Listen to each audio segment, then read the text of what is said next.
ये विषय सिर्फ कानून व्यवस्था नहीं बल्कि हेल्थ और हमारे बच्चों की सुरक्षा से जुड़ा हुआ अत्यंत गंभीर विषय है। अध्यक्ष महोदय, पिछले महीने अक्टूबर में एक खतरनाक अवैध दवा के कारण कई मासूम बच्चों की दुखद मौत हो गई है। ये है मछली शहर से सपा सांसद प्रिया सरोज, भरे संसद में अपनी बात कह रही हैं।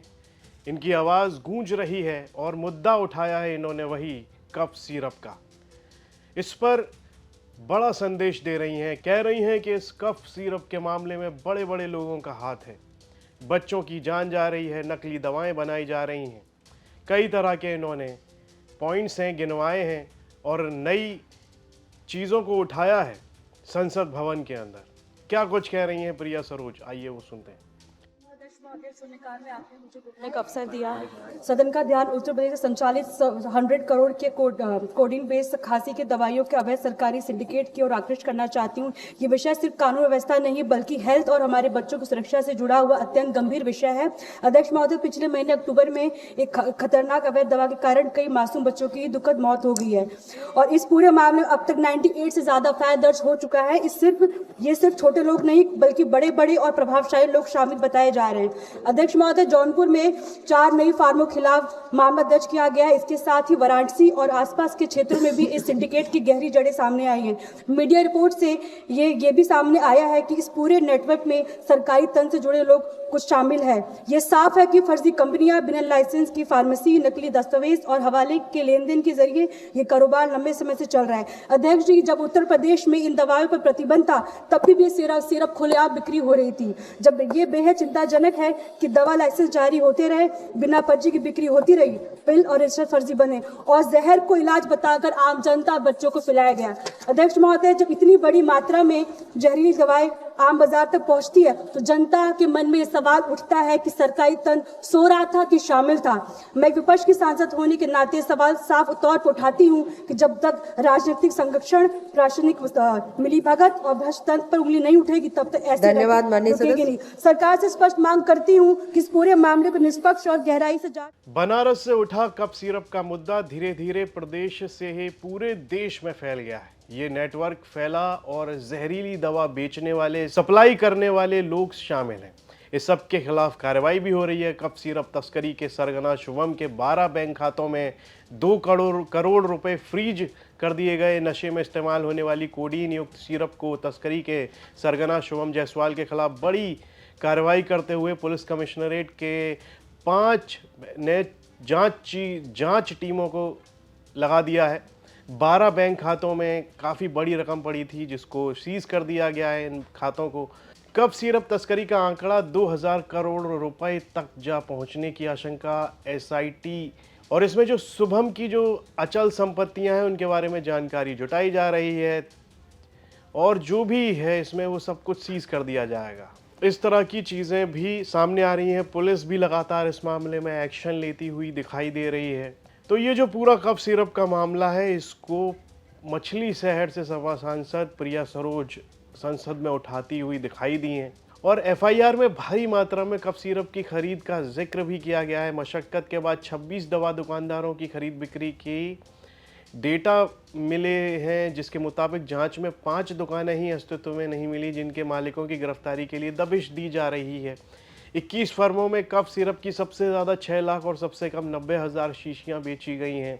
ये भी सामने निकल कर आया है। इसमें हज़ारों करोड़ों का जो है कारोबार किया गया है ये कफ सिरप बनाकर।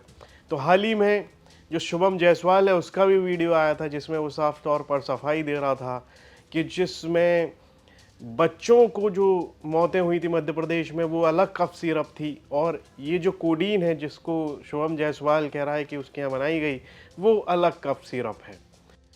जी प्रणाम, मैं शुभम जायसवाल, मैं बनारस का रहने वाला हूँ।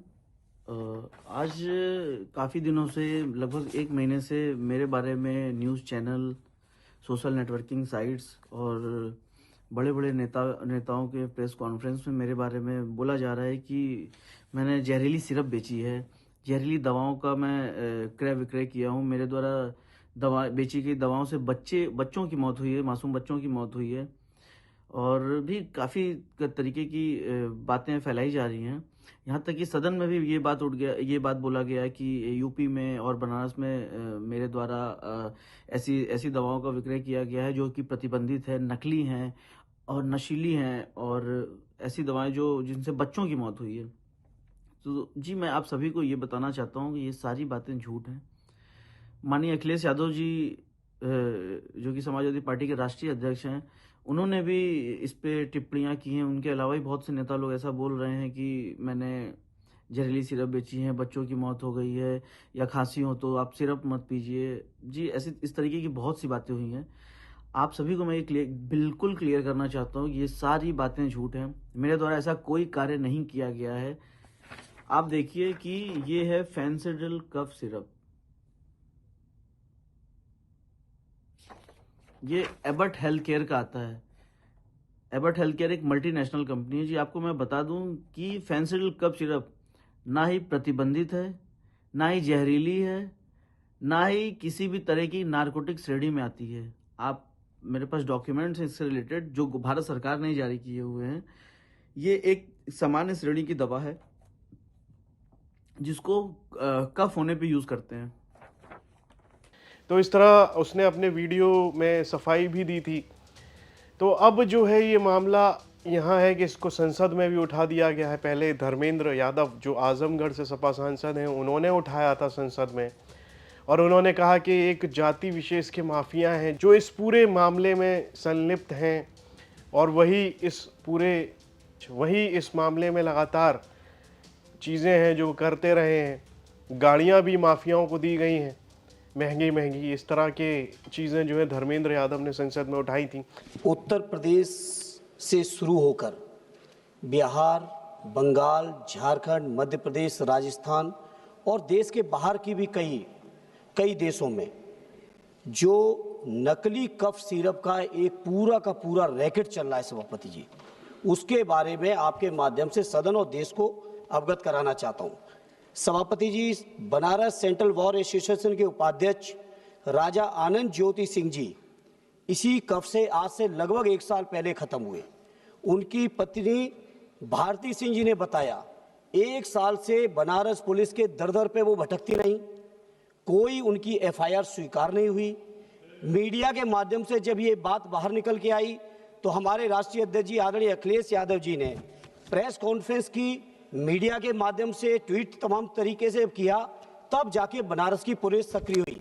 उनके बाद में अब सपा की जो सबसे यंगेस्ट सांसद हैं प्रिया सरोज, उन्होंने भी मुद्दा उठाया है, और मुद्दे साफ तौर पर वो कह रही हैं कि नकली दवाएं बनाई जा रही हैं, करोड़ों का कारोबार किया जा रहा है, लोगों की जान के साथ में खिलवाड़ हो रहा है। तो ये मुद्दा प्रिया सरोज ने संसद में उठाया था। इस पर आपकी क्या राय है, कमेंट बॉक्स में लिखकर हमें ज़रूर बताएं। और यूपी से जुड़ी तमाम खबरें देखने के लिए आप देखते रहिए यूपी तक।